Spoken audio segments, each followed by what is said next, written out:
Sucesso do cristianismo fez sumir ideias vistas como chocantes 2000 anos atrás.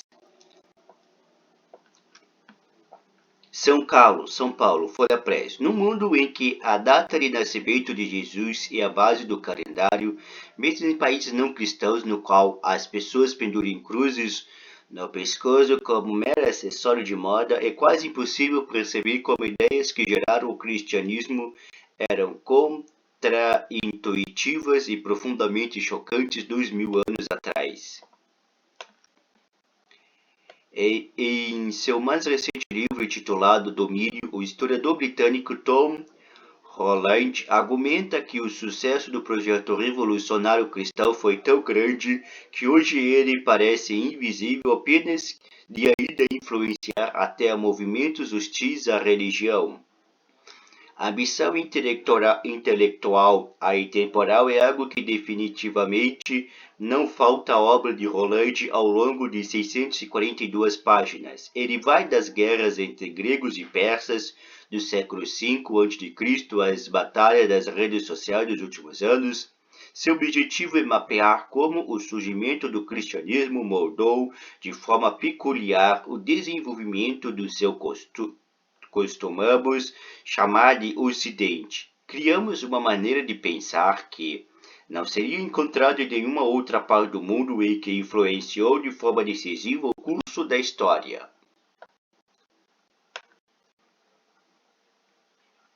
O historiador aborda essa questão de grande escala em todo o zelo de um recém-convertido. Não que ele tenha se convertido à fé cristã, é bom que diga. Holland, criado como anglicano, é ateu. Sua paixão original e mais duradoura em termos históricos é pelo mundo do paganismo, tendo publicado os livros sobre a ascensão e desenvolvimento do Império Romano. O terceiro volume deve sair em 2023. Quando eu lia a Bíblia, o foco de minha fascinação era menos dos filhos de Israel, Jesus e seus discípulos, e mais em seus adversários, os egípcios, os assírios, os romanos, escreve ele. Descobri que o Deus bíblico era infinitivamente menos carismático que os deuses pagãos, que os deuses gregos. Admirava seu glamour de astro de rock. No entanto, diz Holland, quanto mais ele examinava as grandes civilizações da antiguidade clássica, mais ele percebia a existência de um abismo entre a maneira de pensar e os valores grego-romano e o mundo onde tinha crescido. Para o historiador, ficou claro que o tamanho desse abismo não se devia apenas à distância temporal, mas à transformação trazida pelo surgimento e triunfo do cristianismo do Ocidente.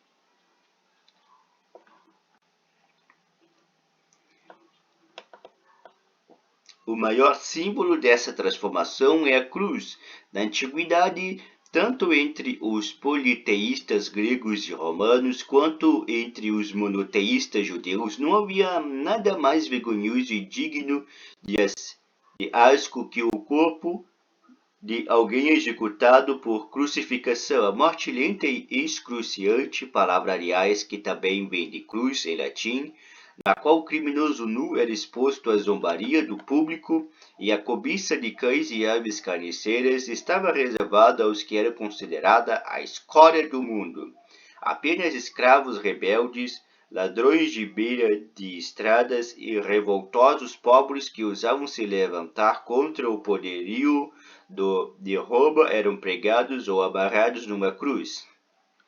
Ao transformar Jesus, um profeta camponês que tivera esse destino humilde do Filho de Deus, a crença cristã se mostrava subversiva no sentido original do termo, ou seja, era uma fé que colocava os mais insignificantes e desprezados súditos na ordem social romana. Os que estavam lá embaixo na posição mais elevada, os últimos serão os primeiros e os primeiros serão os últimos, como dizem os evangelhos. Como se isso já não fosse suficientemente ameaçador para o senso de hierarquia e controle político de Roma, o movimento cristão nascente propunha no fundo uma alternativa chamada Pax Romana. A paz imposta pelos imperadores da bacia do Mediterrâneo, garantida pelas lanças e espadas das legiões. Nas palavras do apóstolo Paulo, um judeu de língua grega convertido à fé em Jesus, não há judeu nem grego, não há escravo nem livre, não há homem nem mulher, pois todos vós sois um só em Jesus Cristo. Essa promessa de unidade que transcendia as fronteiras étnicas, de gênero e de condição social parecia competir com o Pax Romana, também pelo fato de que o movimento cristão nascente não reconhecia a legitimidade da religião oficial de Roma. Essa religião cívica romana era, sob muitos aspectos, extremamente tolerante, aceitando deuses das mais diversas culturas do império debaixo de seu guarda-chuva. Mas os cristãos, além de rejeitarem esses deuses, também rejeitavam o culto aos imperadores romanos, vistos como deuses na terra, e, portanto, implicitamente recusavam o grande símbolo unificador do poder imperial. Isso explica por que os cristãos passaram a ser perseguidos por Roma.